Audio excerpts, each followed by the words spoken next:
Hello friends, आप देख रहे हैं बीएचयू पाठशाला। बीएचयू पाठशाला एक ऑनलाइन लर्निंग प्लेटफॉर्म है जो आपको educational, informative, blog, top stock. और आज से हमारा शुरू हो रहा है। आज है 26 जनवरी। आप सभी लोगों को बहुत सारी शुभकामनाएं। और दोस्तों, मिशन 2021 की शुरुआत आज आइए शुरू करते हैं एक बहुत ही अच्छे दिन के साथ।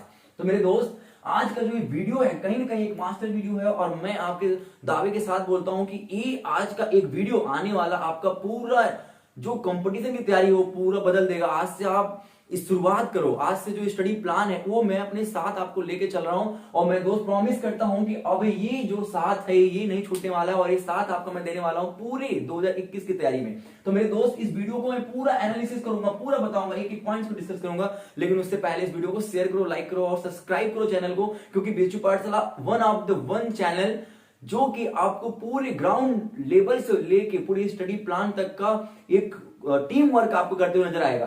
तो मेरे दोस्त, सबसे पहले जो ये वीडियो है मैं बता दूं कि ये क्या है। कंप्लीट जीके जीएस सिलेबस है जो कि पूरे न्यू पैटर्न पे है। चाहे कॉमन पेपर हो, चाहे बीएचयू का इंडिविजुअल पेपर हो, सब में ये आपको बहुत फायदा करने वाला है। तो ये बीएचयू और कैट मतलब कॉमन एप्टीट्यूड टेस्ट चाहे दो हो, जो दोनों में से किसी को भी आप लेके इसको पूरे लेके चल सकते हो। तो ये मास्टर वीडियो है मेरे दोस्त। और दूसरा एक इसके लिए किस यूनिवर्सिटी के लिए इंपॉर्टेंट होगा, तो ये video BHU, AU and other central universities के लिए इंपॉर्टेंट होगा। ध्यान से देखना, इस वीडियो को स्किप मत करना। क्योंकि मैं फिर से बोल रहा हूं कि दोस्त, एक वीडियो आपका आने वाला पूरा 20 मिनट का वीडियो 20 साल बदल देगा। ठीक है दोस्त। तो देखो, बीए, बीएलएलबी, बीएड और उसके साथ साथ ऐसे बहुत सारे कोर्स में ये वीडियो इंपॉर्टेंट रखता है जहां पे जीके और जीएस पूछे जाते हैं। ध्यान रखना मेरी बात। और यहां पे अगर मैं जब जीके और जीएस की बात करता हूं तो सबसे पहले जीके और जीएस में क्या क्या पढ़ना होता है, इसको एकदम एक एक पॉइंट हम लोग समझते हैं मेरे दोस्त। और वो है हिस्ट्री। हिस्ट्री मतलब इतिहास। ये बाइलिंगुअल होगा। आप दिमाग मत रखना कि कोई चीज मैं इसमें आपको छोड़ने वाला हूं। तो हिस्ट्री मतलब इतिहास, जिसमें हम लोग एंशिएंट, मिडिवल और मॉडर्न मतलब हम लोग यहाँ पे तीनों हिस्ट्री का जो पार्ट्स है, चाहे आधुनिक हो, चाहे मध्यकालीन इतिहास हो, सभी को हम लोग पढ़ा जाएगा। उसी के साथ साथ ज्योग्राफी। ज्योग्राफी में हम लोग इंडिया और वर्ल्ड दोनों ज्योग्राफी पढ़ेंगे। इसका नोट्स बनाना दोस्त, मैं बता रहा हूं, फिर से आपको बोल रहा हूं मेरे दोस्त कि एक एक वीडियो आपका पूरा का पूरा आने वाला जो यूनिवर्सिटी एंट्रेंस एग्जाम होने वाला है पूरा का पूरा प्रिपरेशन करा देगा। इकोनॉमिक्स यहाँ पे पूछा जाता है। उसका पॉलिटी पूछा जाता है, जिसमें इंडियन पॉलिटी का ज्यादा महत्व है। इंडियन पॉलिटी हम लोग देखेंगे। उसका जनरल साइंस, इसमें जनरल साइंस मतलब सामान्य विज्ञान, जो कि बहुत मैं समझ सकता हूं कि जो हमारे एवरीडे लाइफ की साइंस होती है वो यहाँ पूछी जाती है। मैं यहाँ पे पूरा लिख रखा हूँ, एक्सप्लेन भी करूंगा एक एक पॉइंट्स। अगर आप बस इस सिलेबस को कवर करते हो मेरे दोस्तों, ध्यान रखना कि एक सिलेबस बस कवर करने से आपके एग्जाम में लगभग 5 से 6 क्वेश्चन फंसेंगे। मैं दावे के साथ बोल रहा हूँ। आज 26 जनवरी है, आज इसको नोट करके रख लो मेरे दोस्त। देखो, फिर करंट अफेयर्स दोस्त, करंट अफेयर्स का वेटेज हर एक एग्जाम में होता है। चाहे वनडे एग्जाम में जाओ, बीएचयू में जाओ, चाहे स्टेट सीटेट में जाओ, चाहे हर एक जगह पे इसका वेटेज होता है। और करंट अफेयर्स का मतलब होता है अपडेट। आप कितना अपडेटेड हो अपनी सोसाइटी को लेके, अपने देश को लेके, कितना अवेयर हो, इसका मतलब सीधा सा मतलब ये है कि आप लोग अपने कितना जागरूक हो, ये करंट अफेयर्स बताता है। तो इसका वेटेज भी है, मैं बताऊंगा कितना है, कितने साल का पढ़ना है, कितने महीने का पढ़ना है, कितने क्वेश्चन आएंगे, एवरीथिंग। ओके दोस्त। उसके बाद मेंटल एबिलिटी और मैथ का वेटेज भी हर एक कंपटीशन में बहुत इंपॉर्टेंट हो जाता है। मेंटल एबिलिटी के इंपॉर्टेंट टॉपिक्स बताऊंगा, कहां से ज्यादा क्वेश्चन पूछे जाते हैं ये भी बताऊंगा। उसी के साथ में मैथ्स में क्या आता है, कितना महत्वपूर्ण है मैथ, ये भी मैं बताऊंगा। ध्यान रखना कि मैथ में भी 2 पार्ट होते हैं। एक होता है अर्थमेटिक मैथ, दूसरा होता है एडवांस मैथ। क्या होता है? अर्थमेटिक मैथ और एडवांस मैथ। जिसमें से कि जो अर्थमेटिक मैथ होता है मेरे दोस्त, वो यहाँ पे पूछा जाता है, एडवांस मैथ नहीं आता है। मतलब अगर आपके दिमाग में ये है कि यहाँ पे ट्रिग्नोमेट्री आएगा यहाँ पे, और आपको हो सकता है कि आपको लगे कि कैलकुलस आएगा, तो ऐसा कुछ नहीं है। यहाँ पे अर्थमेटिक मैथ्स आता है जो कि बहुत ही इजी होता है। मैं पूरा का पूरा कवर कराऊंगा। फिर उसके बाद सबसे बड़ा सबसे छोटा, थोड़ा सा सिली लग रहा होगा लिखा होगा, सबसे बड़ा सबसे छोटा मतलब टॉलेस्ट, ग्रेटेस्ट, स्मॉलेस्ट, ऐसे बहुत सारे आप देखे होंगे कि जनरली जो एबी वगैरह होता है, व्हाट्सएप वगैरह पे स्क्रॉल करते हुए सब चीजें वायरल होती रहती हैं। ये मैं पॉइंट्स यहाँ पे लिख रखा हूँ। उसके बाद मैंने लिखा हूँ यहाँ पे कि आपको प्रीवियस ईयर पेपर्स पढ़ने हैं, ये पूरा सॉल्व कराऊंगा मैं। प्रीवियस ईयर पेपर का जो प्लानिंग हमारे यहाँ हुई है कि पूरे 10 साल के साइंस के पेपर, मतलब जो आपके पेपर में साइंस से क्वेश्चंस आए हुए, 10 साल के आपके जो हिस्ट्री के पेपर आए हुए हैं, 10 साल के आपके ज्योग्राफी के जो आए हैं, मतलब इस तरीके से आपका यहाँ पे एक प्लान तैयार हो रहा है जो कि एग्जाम तक पूरी आपको हम पूरे दिमाग में ठोक देंगे मेरे दोस्त। और देखो, प्रैक्टिस सेट पूरा बीएचयू पाठशाला की टीम खुद तैयार करेगी। और जो टॉपर्स रहे हैं कई सालों के, वो प्रिपेयर करेंगे और ये प्रैक्टिस सेट आप तक पहुंचाई जाएगी मेरे दोस्त। और सुनो, उसके बाद यहाँ पे लाइव सेशन में not only live session, talk with need session नहीं चलने वाला यहाँ पे। लाइव सेशन में भी हम लोग वीकली लाइव सेशन में अलग अलग लोग को इन्वाइट करेंगे जो कि अपने कम से कम 20 से 25 क्वेश्चंस लेकर आएंगे, और ये बहुत ही बेहतर, और ये कहीं न कहीं बिरला हॉस्टल के टॉपर्स के थ्रू आपको लाइव सेशन देखने को मौका मिलेगा। उसके बाद अब मैं आता हूं कि हिस्ट्री में क्वेश्चंस का वेटेज कितना है और कितने पॉइंट्स हिस्ट्री में पढ़ने हैं। मैं दोस्त एक बार आपसे फिर से बोल रहा हूं ध्यान से, वो ये है कि अगर ये दिमाग में सिलेबस बैठा लेते हो ना तो आपका कंपटीशन बीट करना, क्रैक करना 100% श्योर हो जाता है। देखो हिस्ट्री का जो वेटेज है, अगर मैं बीएचयू की बात करूं 10 क्वेश्चन 8 से 9 10 11 क्वेश्चन 100% श्योर हूं कि आएगा। अगर नहीं आता है, ध्यान रखना, डिबेट मत करना, आर्गुमेंट मत करना, अभी बस सीखो। जब उस लायक हो जाना फिर खूब बढ़ चढ़ के हिस्सा लेना और खूब डिबेट किया जाएगा क्वेश्चन पे। मेरे दोस्त एग्जाम के 1 मंथ पहले तो इतना जोश आ जाएगा कि पूछो ही मत। अब देखो 10 क्वेश्चन यहां पे आ जाएगा आपका, लगभग मान लो 10 क्वेश्चन मैं चलता हूं। अगर इलाहाबाद की तैयारी कर रहे हो तो इलाहाबाद के पेपर में लगभग 30 क्वेश्चन का वेटेज में मान के चलता हूं, और अदर किसी अगर पेपर में आप बैठ रहे हो तो 5 क्वेश्चन का वेटेज में मान के चलता हूं। उसके बाद मैं हिस्ट्री में सबसे पहले एंशिएंट को उठा रखा हूं, जो कि 25 लाख बीसी से लेके 712 एडी तक के जो पीरियड है उसको बोलते हैं हम लोग एंशिएंट। समझ में आ रहा है? तो एंशिएंट हिस्ट्री के मैंने पूरे पॉइंट्स यहाँ पे नोट रखे हैं। सबसे पहला है स्टोन एज, मतलब पाषाण काल। पाषाण काल से आने वाले जो क्वेश्चंस हैं, जैसे कि होमो सैपियंस कौन है, उस समय के जो पत्थर के औजार थे किस तरीके से इंप्रूव हुए हैं, एक एक पॉइंट डिस्कस करूंगा मैं, परेशान मत होना। बस यहाँ पे सिलेबस है इसलिए मैं बस दौड़ रहा हूं, आप भी बस मेरे साथ थोड़ा सा दौड़ो। Indus Valley civilization, one of the greatest, one of the famous, one of the most important topic of ancient history. और मैं समझता हूं कि ये हमारी सभ्यता का विकास है, यहां से हमारी उत्पत्ति होती है मेरे दोस्त, यहां से हम सभ्य होते हैं। मैं एक एक वर्ड को बताऊंगा कि सिविलाइजेशन क्या होता है, स्क्रिप्ट क्या होता है, लैंग्वेज क्या होता है। ये पूरी इंडस वैली सिविलाइजेशन के जितनी उसके फेमस मोहनजोदाड़ो, हड़प्पा जितनी हैं, पूरा का पूरा इतनी प्लानिंग के साथ ये सब चीजें आपको बताई जाएंगी ना कि आप बस सुन के प्रिपेयर कर लोगे। तो इंडस वैली सिविलाइजेशन, उसका वैदिक period, one of the second most important topic वैदिक पीरियड। फिर 16 मेगा डिस्ट्रिक्ट, 16 महाजनपद। आपको सबको पता है कि 16 महाजनपद भी बहुत अच्छा एक टॉपिक हो जाता है। यहां से आपके राज्य पूछे जाते हैं, उसकी राजधानी पूछी जाती है, और उसके ग्रेटेस्ट इंपायर या फिर उसके किंग पूछे जाते हैं। ये 16 महा डिस्ट्रिक्ट का आपको मस्त 3 पढ़ने का एक पीडीएफ भेजूंगा और एक छोटी सी क्लास लूंगा, पूरा clear, 16 mega district clear. Okay उसके बाद मेरे दोस्त देखो क्या आता है, उसके बाद ये बौद्ध और जैन। क्या मजेदार टॉपिक है ये। टॉपिक आज से शुरू होता है और पूरे यूपीएससी तक जाता है, और ये उसके बाद भी हमारे जीवन में इतना इंपॉर्टेंस रखता है जैनिज्म और बौद्धिस्ट की मैं क्या बताऊं। तो वन ऑफ द, मैं समझता हूं कि टॉप 5 टॉपिक्स में से मैं जैनिज्म बौद्धिस्ट को रखता हूं, और ये बहुत इंपॉर्टेंट है। और इसके भी बस ओनली 3 पेज की मैं पीडीएफ आपको दूंगा और पूरा जैनिज्म बौद्ध खत्म। पूरे इसके काउंसिल, इसके अध्यक्ष, इसके स्थान, सब कुछ, पूरी ज्ञान की प्राप्ति हो जाएगी, मोक्ष मिल जाएगा मेरे दोस्त, एकदम समझ लेना। वैसे मोक्ष जो है ये वर्ड जैनिज्म बौद्ध का नहीं है, ध्यान रखना, ये क्वेश्चन यहाँ पे मेंशन कर लो। कैवल्य जो वर्ड है यो इन लोग का है, मोक्ष इसका नहीं है, ठीक है। उसके बाद आता है मौर्य डायनेस्टी। मौर्य डायनेस्टी वैसे हम लोग अशोक से शुरू करेंगे, बाकी नीचे उसके जो डायनेस्टी में जो भी किंग आते हैं पढ़ेंगे, लेकिन उसमें थोड़ा सा अशोक जो है वो थोड़ा ज्यादा पढ़ेंगे, क्योंकि इनके एक पुत्री और इनके पुत्र ने भी बड़ा कमाल कर दिखाया श्रीलंका जाकर, और इसमें कुछ बहुत सारे ऐसे पॉइंट्स है जो डिस्कस किया जाएगा। तो अशोक को हम लोग थोड़ा पढ़ेंगे। यहाँ पे एक बात थोड़ा सा दिमाग में बैठाना कि जो चंद्रगुप्त मौर्य था वो बौद्ध को फॉलो नहीं करता था, वो जैन को अपने जीवन के अंतिम में फॉलो कर लिया था। लेकिन अशोक जो है ये बौद्ध को फॉलो करते हैं। एक ही डायनेस्टी के अदर किंग अदर रिलीजन के फॉलोअर हैं। तो मेरे दोस्त ये सभी पॉइंट्स बताए जाएंगे यहाँ पे। फिर मिडाइवल हिस्ट्री, वाह क्या मजेदार है। मध्यकालीन इतिहास दोस्तों, ये 712 से लेके 1707 के बीच का जो टाइम पीरियड है ना, ये बहुत बेहतरीन है। इसी समय पूरा तोड़ फोड़, तहस नहस, मार धार, चीर काट फाड़ सब हो जाता है, और ये टॉपिक भी बहुत मजेदार है। और दोस्त इसमें कासिम है, गजनवी है, गोरी है, खिलजी वंश है, तुगलक वंश है, सैयद है, लोधी, नोट करो, नोट जल्दी से नोट करो, लोधी है, फिर उसका मुगल वंश है। ये मुगल जो है ना मेरे दोस्त, यहां से क्वेश्चन बहुत ज्यादा आता है। वैसे हम लोग सभी डायनेस्टी के फाउंडर और उसके स्थान के बारे में जानेंगे, उस समय की कला के बारे में जानेंगे, संस्कृति के बारे में जानेंगे, पॉलिटिक्स के बारे में जानेंगे। लेकिन जो मुगल डायनेस्टी है ना, ये थोड़ा सा मिडाइवल का, मध्यकालीन इतिहास का एक बहुत ही शानदार टॉपिक हो जाता है, हर बार पूछा गया। लेकिन यहाँ पे पॉलिटिक्स है मेरे दोस्त, एक्चुअली हमारी जो गवर्नमेंट है कहीं ना कहीं, वैसे इसको पॉलिटिकल मत लेना, लेकिन मुझे ऐसा लगता है कि आने वाले समय में मिडाइवल हिस्ट्री में जो मुगल डायनेस्टी है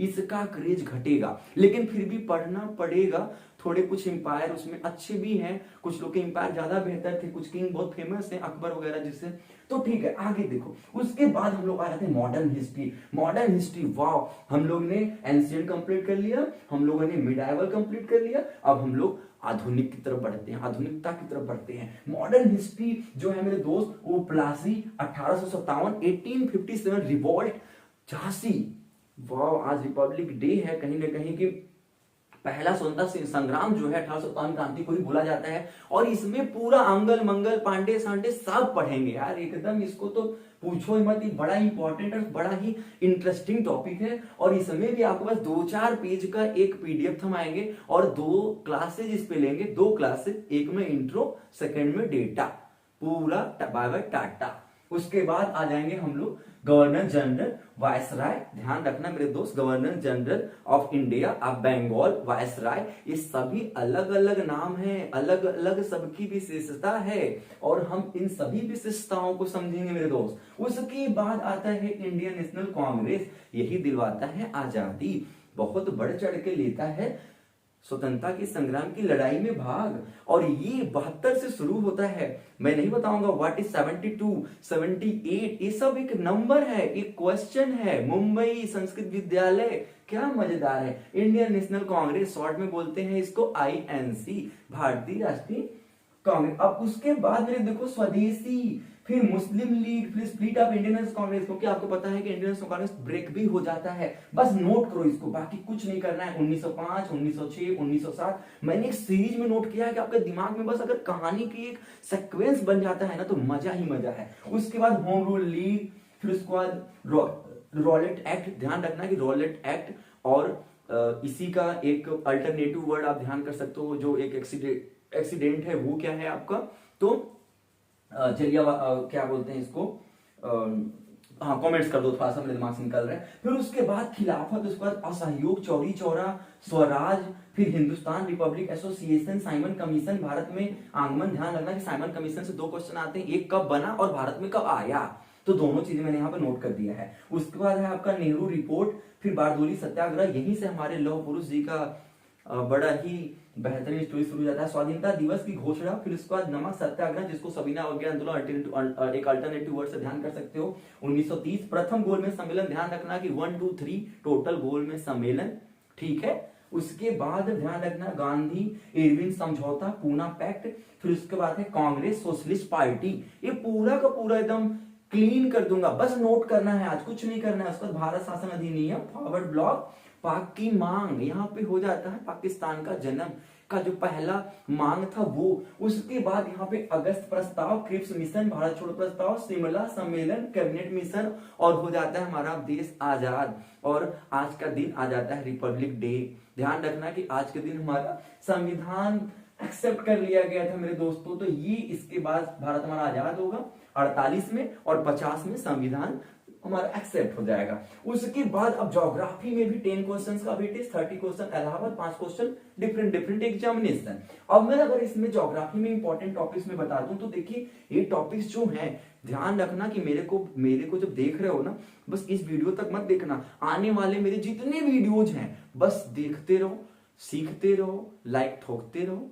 पूरा का पूरा जो कहानी है ना दिमाग में घूमेगा। एग्जाम में बैठोगे ना तो बस गोला रंगोगे, पेपर देखो गोला रंगो और आराम से selection. Solar system, universe, intro of India, volcano, atmosphere, Hindi में भी बोलूंगा, घबराना मत।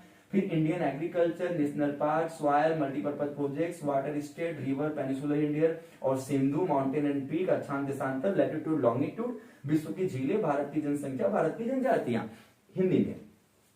हमारा देखो यहां से सोलर सिस्टम से स्टार्ट होता है, जितने भी हमारे प्लैनेट्स हैं, स्टार्स हैं, सन है, ग्रह नक्षत्र के बारे में हम लोग पढ़ेंगे। फिर हम लोग ब्रह्मांड के बारे में पढ़ेंगे। इंट्रो ऑफ इंडिया, मतलब भारत का जो एक बेसिक इंट्रो है कि उसका लैटिट्यूड कितना है, लैटिट्यूड कितना है, लॉन्गिट्यूड कितना है, और उसका एरिया कितना है, उसका लंबाई चौड़ाई वगैरह, ये सब हम लोग जानेंगे, क्षेत्रफल जानेंगे। ठीक है, फिर हम लोग देखेंगे कि ज्वालामुखी कौन कौन से हैं। ज्वालामुखी में 3 होते हैं, आपको पता है, एक्टिव होते हैं, डोरमेंट होते हैं और डेड होते हैं। फिर एटमॉस्फेयर आपने सुना होगा, आयन मंडल, क्षोभ मंडल, संताप मंडल वगैरह वगैरह, एटमॉस्फेयर, ये सब हम लोग इसमें पढ़ेंगे। फिर उसका इंडियन एग्रीकल्चर मतलब सेकंड, अगेन ज्योग्राफी का बहुत इंपॉर्टेंट टॉपिक है, इंडियन नेशनल क्या बोलते हैं, इंडियन एग्रीकल्चर। इसमें हम लोग खरीफ, जायद, ये सब पढ़ेंगे। इसी में हम लोग कॉमर्शियल क्रॉप हम लोग पढ़ेंगे। ध्यान रखना, कॉमर्शियल क्रॉप। और ये एग्रीकल्चर तो बहुत इंपॉर्टेंट है, इसलिए पढ़ना जरूरी है क्योंकि इस समय इस पे लड़ाई चल रही है।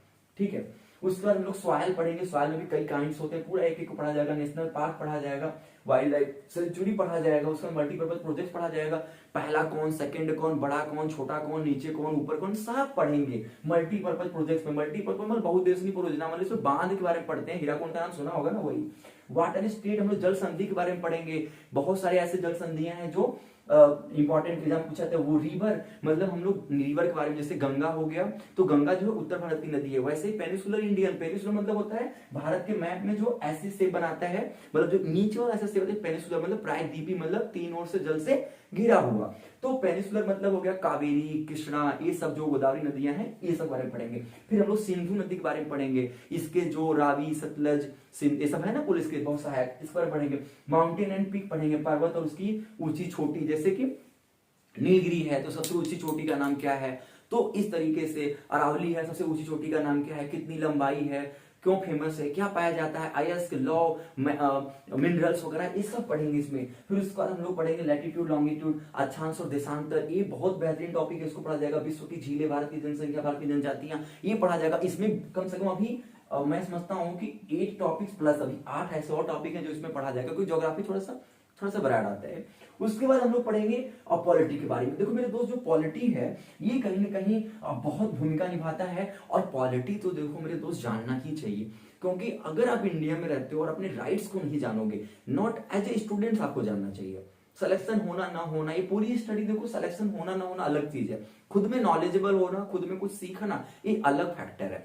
तो मैं समझता हूँ पॉलिटी बहुत बेहतर है। जब मैं पॉलिटी आप लोग के टाइम पे पढ़ रहा था, अबाउट 2 इयर्स पहले, तो मैं उस समय बहुत इंटरेस्ट से सीखता था, क्योंकि मुझे ऐसा लगता था कि मैं इसे डेली लाइफ में यूज कर सकता हूँ। कहीं कहीं ट्रैफिक चौराहे पे पुलिस वगैरह, बहुत ऐसे ऐसे कंडीशंस होते हैं जहां पे हमें पता होना चाहिए हमारा राइट्स क्या है एग्जैक्टली। तो पॉलिटी का भी 10 क्वेश्चन लगभग मान के चलता हूँ, 30 इलाहाबाद, 5 अदर एग्जामिनेशन में। उसके बाद इसके जो इंपॉर्टेंट टॉपिक्स है, भारत का संवैधानिक इतिहास, मतलब इसका जो डेवलपमेंट है, जो इसकी हिस्ट्री है, इंडियन कॉन्स्टिट्यूशन हिस्ट्री, ये पढ़ा जाएगा। फिर उसका संविधान सभा पढ़ा जाएगा, संविधान की प्रस्तावना जो प्रियम्बल होता है पढ़ेंगे हम लोग। फिर पार्ट्स एंड शेड्यूल पढ़ेंगे, अनुसूची और भाग पढ़ेंगे, एक भाग है अनुसूची, ध्यान रखना। फिर आर्टिकल्स पढ़ेंगे, फिर हम लोग उसका नागरिकता पढ़ेंगे, मूल अधिकार पढ़ेंगे, फंडामेंटल राइट्स, ड्यूटीज, भारतीय संसद, ठीक है। फिर राष्ट्रपति, उपराष्ट्रपति, राज्यपाल पढ़ेंगे, राज्यसभा, लोकसभा पढ़ेंगे, अपर और लोअर हाउस पढ़ेंगे, मुख्यमंत्री पढ़ेंगे,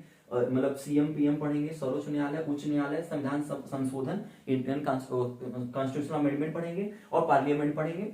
ठीक है, भारतीय संसद, पार्लियामेंट एक ही चीज है। हाँ, ध्यान रखना कि ये सभी टॉपिक मेन है, इसके कई सारे ब्रांचेज होंगे, वो सब भी हम लोग देखेंगे, ऐसा नहीं है। फिर इकोनॉमिक्स में बड़े ही अच्छा हाँ, ये मैं बता दूं कि बीएचयू पाठशाला पे जो हमारा ऐप है, लगभग इसमें के 50% सिलेबस जा चुके हैं। ये सरप्राइजिंग है, और लोगों को क्या लगता है कि सर हम लोगों ने देखते देखते इतना पढ़ लिया। सही कहानी तो अब शुरू हुई है।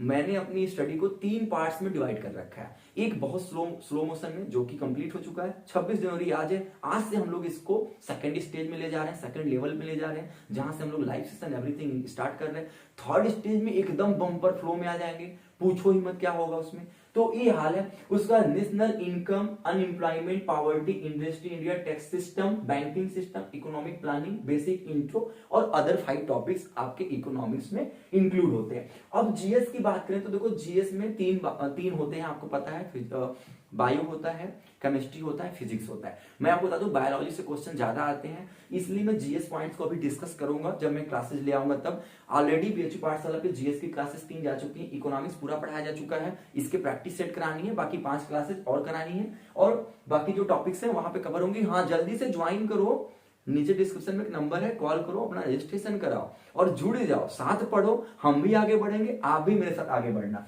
उसके बाद मेरे दोस्त देखो क्या है कि daily life of chemistry, daily life of physics और विटामिन, ये डिजीज वगैरह जो है ये टॉपिक ज्यादा आते हैं, इसको थोड़ा ब्रीफ हम लोग समझेंगे, घबराना मत। इसमें तो इतने टॉपिक्स कंप्लीट करेंगे, आपकी नेहा मैम बड़ा प्रिपेयर है इसमें। नेहा मैम ने मेरे को जो प्लान लिस्ट दिया है, मैंने उसमें एक दिन काउंट करने लगा, लगभग 18 वीडियो जा रहा था। मैं कहा मैम मैं अपने टाइम पे तो 6-7 वीडियोज में कंप्लीट करा दिया।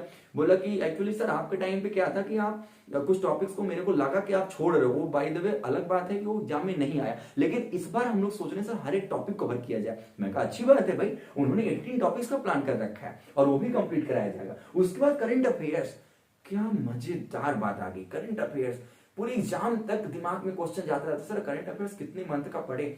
चलिए आइए इस पे डिस्कस कर लेते हैं। जो सीए है हमारा करंट अफेयर्स से, ये बेसिकली बीएचयू के लेवल पे या अदर सेंट्रल यूनिवर्सिटीज के लेवल पे ओनली 6 मंथ का पढ़ना चाहिए बिफोर एग्जामिनेशन, एग्जाम के पहले 6 मंथ का, लेकिन 8 मंथ का हमें देखना चाहिए सरसरी नजर से, लेकिन 12 महीने का मंथली पढ़ना चाहिए। कहानी नहीं समझ में आया, समझा देता हूं। मेरा कहने का मतलब है कि बहुत सारे यूट्यूब पे ऐसे चैनल्स हैं जो कि मंथली करंट अफेयर्स देते हैं, शायद दृष्टि है, अनअकैडमी है, ऐसे कुछ चैनल्स हैं, मैं उसका लिंक भी दे दूंगा आप लोग को। तो वो मंथली करंट अफेयर्स देते हैं। मैं चाहता हूं कि आप लोग एग्जाम के पहले मंथली करंट अफेयर्स देखना, लगभग 1 साल का। बाकी आप लोग वीकली करंट अफेयर्स अगर कोई यूट्यूब चैनल वाला दे रहा हो तो वो पढ़ना, और उसके बाद मैं खुद आपको बस बीएचयू की तैयारी के लिए लगभग 18 वीडियोस दूंगा, जिसमें से कि 9 वीडियोज आपको मिल चुके हैं। Means first week of December तक करंट अफेयर्स हम लोग कंप्लीट करा चुके हैं, अभी हम लोग मार्च तक उसको ले जाएंगे, ठीक है। और उसके बाद मैं इसका पीडीएफ भी आपको प्रोवाइड कराऊंगा। तो आई होप कि ये पूरा वीडियो आपके दिमाग में बड़ा अच्छे से बैठ गया होगा। इसमें अगर कोई पॉइंट्स कहीं पे गड़बड़ी, कहीं पे तोड़ मोड़, कहीं पे छूट गया हो तो आप बड़ा ही प्यार से कमेंट्स कर सकते हो। अगर ना समझ में आया तो डिस्क्रिप्शन में एक नंबर है, आप कॉल भी घुमा सकते हो, लेकिन थोड़ा समय का ध्यान रखिएगा। मेरे दोस्त एक बात ध्यान रखना, ये पूरे टॉपिक्स बस यहाँ पे बताए नहीं जा रहे हैं, पूरे पढ़ाए जाएंगे। बीएचयू पाठशाला का कोर्स अपने दोस्त, अपने यार, अपने मित्र, अपने रिश्तेदार, अपने सगे संबंधी चाहने वाले को समझाना, बताओ, ज्वाइन करें। हम पढ़ाएंगे, आप भी पढ़ो, हम भी पढ़ेंगे और सब मिलके आगे बढ़ेंगे और इस देश का भविष्य बनाएंगे। तो दोस्तों please everyone do like and do share. मुस्कुराते रहिए। आप सभी को बहुत सारे आने वाले अग्रिम भविष्य की शुभकामनाएं और रिपब्लिक डे की भी बहुत सारी शुभकामनाएं। तो आज आई होप कि आप लोग इस देश के लिए कुछ करने के लिए अपनी स्टडी प्लान को लेके बहुत अवेयर हो जाओगे और आज से आप लोग एक नए स्टडी प्लान की तैयारी करोगे। और आपको अगर कुछ ना समझ में आए तो बस आप मेरे को सुनो और समझो और फॉलो करो, सब बेहतर होगा। तो मुस्कुराते रहिए। हर हर महादेव, जय श्री कृष्णा, राधे राधे, जय भारत, जय हिंद, जय भारत, बाय बाय।